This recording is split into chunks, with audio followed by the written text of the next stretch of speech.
Ja, ich bin schon da. Ich bin erstmal froh, wenn alle stehen, wenn keiner liegt, wenn alle gesund sind, wenn ich alle Köpfe sehe, auch bei den Pferden, wenn die wiehern, dann weiß ich, es ist nichts. Rosaliechen.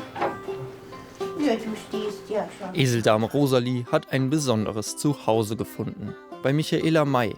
Sie betreibt im oberbayerischen Antdorf den Gnadenhof Villa Langohr. Neben den Eseln verbringen auch 3 Pferde dort ihren Lebensabend.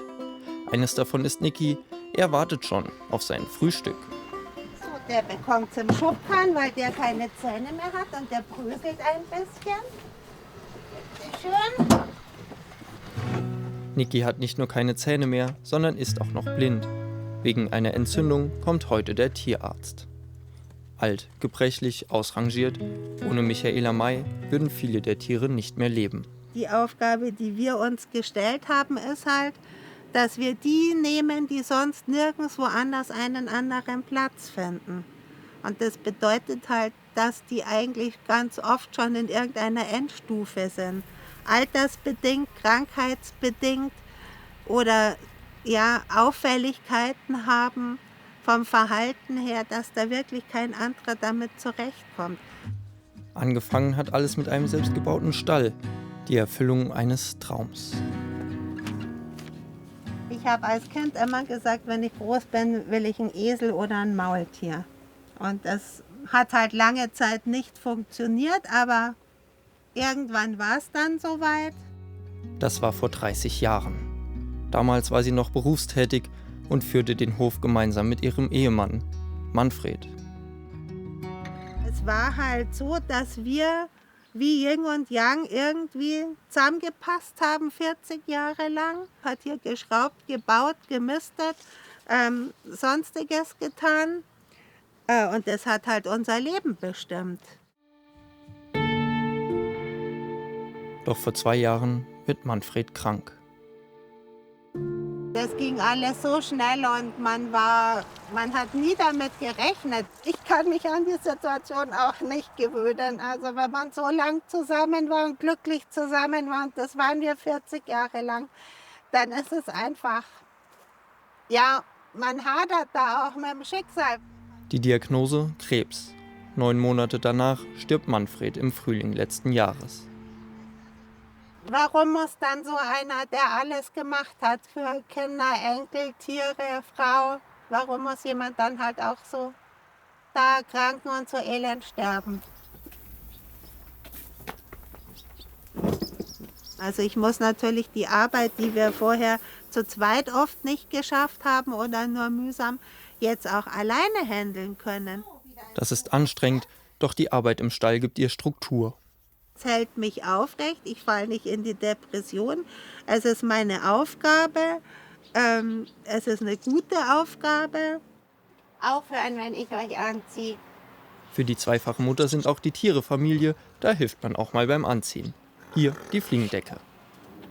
Herr Gespenst. Warte. Herr Gespenst möchte heute kein Zebra sein. Geduld ist eigentlich das A und O. Wenn ich sage, eine Decke wird angezogen, dann bin ich auch schon mal 2 Stunden hinterher gelaufen. Aber dann muss diese Decke auch drauf. Viel Zeit auf der Weide bleibt nicht. Schon bald könnte der Tierarzt da sein. Heute kommt er zur Kontrolle. Doch hin und wieder müssen Tiere auch eingeschläfert werden.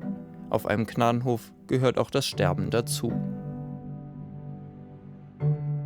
Und nachdem das jetzt schon so viele geworden sind, kam mir letzten Sommer die Idee, dass man ja so eine Art Erinnerungsgarten mal machen könnte.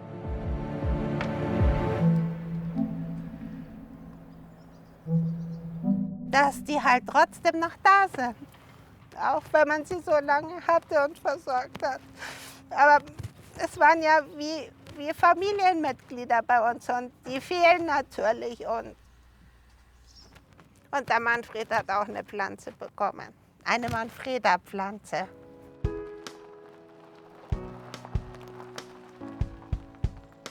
Hallo, grüßt euch. Tierarzt Rainer Matzke kümmert sich seit Jahren um Michaelas Tiere. Komm noch mal ein bisschen vor. Aber das sind natürlich Tiere, die das Gnadenbrot bekommen und oft mit Krankheiten herkommen. Aber wenn sie dann die kritische Phase überstanden haben, dann sind sie eigentlich hier sehr stabil und leben hier einige Jahre. Super, der Niki. Oh, ist das gut. Gut gemacht. Zweimal täglich tropfen und in circa 14 Tagen machen wir Kontrolle. So machen wir's. Ja?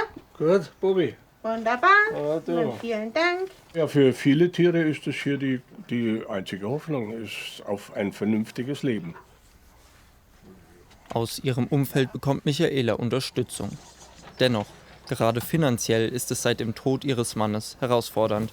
Aufgeben ist für sie aber keine Option. Für mich ist es ganz wichtig, das weiter zu betreiben, weil das mir ja auch, das ist ja mein Lebenssinn und das ja auch im Sinne von Manfred so weitermache, wie er sich gewünscht hätte. Deswegen arbeitet Michaela auch heute wieder bis in den Abend. Aus Liebe zu den Tieren und in Erinnerung an Manfred.